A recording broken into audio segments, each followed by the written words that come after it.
Hey everyone, I just want to give a real quick disclaimer at the beginning of this video, saying that if you are currently suffering from anxiety or depression, I highly recommend that you don't play Celeste or watch this video, since Celeste talks about these topics and I feel like it would only make things worse for you. There will also be links and numbers in the description for you if you do need help. If you do need help, I would suggest that you talk to your family and friends as well. So click off the video now. This is your final warning.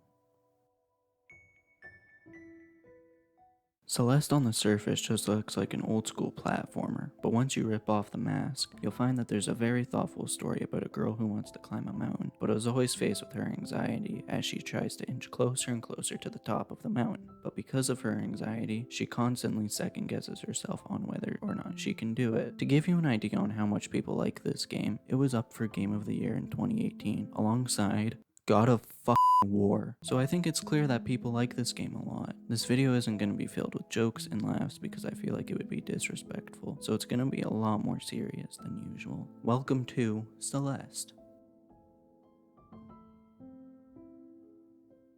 In Celeste, you play as Madeline, who sets out on an adventure to climb Celeste Mountain because she was hoping that doing so would help her escape from her thoughts. But unfortunately for Madeline, the mountain doesn't help, it only makes things worse. Celeste Mountain pretty much makes your thoughts come to life, and that's how they introduce Goth Madeline, or as the community calls her, Badeline. She is Madeline's anxiety. Constantly throughout the game, she will keep putting Madeline down by saying that she can't climb the mountain and she's pathetic. But Badeline isn't the only character you'll meet. There are a few others: the Grandma, Theo, and Mr. Oshiro.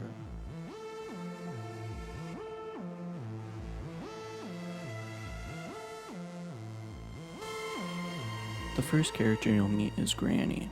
You meet her before you even start the first level, and she tries to discourage Madeline from climbing the mountain. And she warns you that no one has climbed Celeste Mountain successfully. They have given up. She also tells her that the mountain brings the worst part of you out, but Madeline just shrugs it off as Granny being crazy.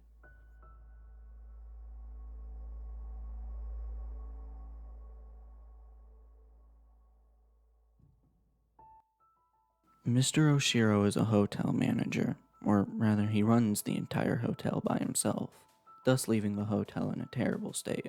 So Madeline offers to help him clean it up a little bit, but Mr. Oshiro tries to convince her to go to the room he's been offering her. Mr. Oshiro is also doing all of this while also battling with himself. He doesn't get a lot of customers, so he does everything in his power to try to convince Madeline to stay.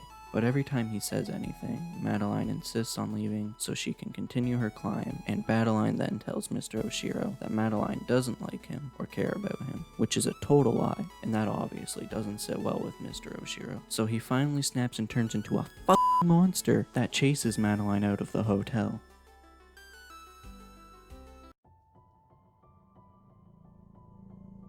Theo likes taking selfies and posting them on Instapics. It's their version of Instagram. There's more to him than that though. Madeline has no idea who he is when they first meet, but he acts as a friend of Madeline's from start to finish. He helps calm her down from her panic attack, which very quickly I want to say is a beautiful segment. It's very well done. And he encourages her to keep climbing the mountain, even though she knows Madeline won't go away and only try to hurt her more. Not to mention, Madeline has an insane amount of determination and courage on her own to keep climbing the mountain, but sometimes it's still too much, and she learns that it's okay to ask for help, and it is. Never be afraid to ask for help. Celeste's story is told through 9 beautiful chapters, all with vastly different level designs. In one chapter you could be in an ancient temple, next you could be in a hotel, or even into the core of the mountain. Every level has lots of collectibles, ranging from a wide variety of things, from strawberries, cassette tapes, and crystal hearts. There are an insane amount of strawberries in the game. There is pretty much one in each scene of every level. With the cassette tapes, there is only one per chapter, and once you get it, you unlock the B-side for that chapter, which is a harder version of the chapter. As if this game wasn't hard enough. Once you collect 16 crystal hearts, you can unlock the C-sides for each chapter. You can find one per chapter, and it requires you to complete a puzzle or just explore around the chapter to find it. Celeste's gameplay is simple to learn but hard to master. There are 2 easy to learn mechanics in the game. You can climb, you can dash, and obviously jump, but that's not really a mechanic, so I'm not counting it. The controls are very tight and responsive, which means that you can't blame bad controls for your death. It was always the player's fault, but you shouldn't feel bad if you die in Celeste. It requires a lot of trial and error to get through each level.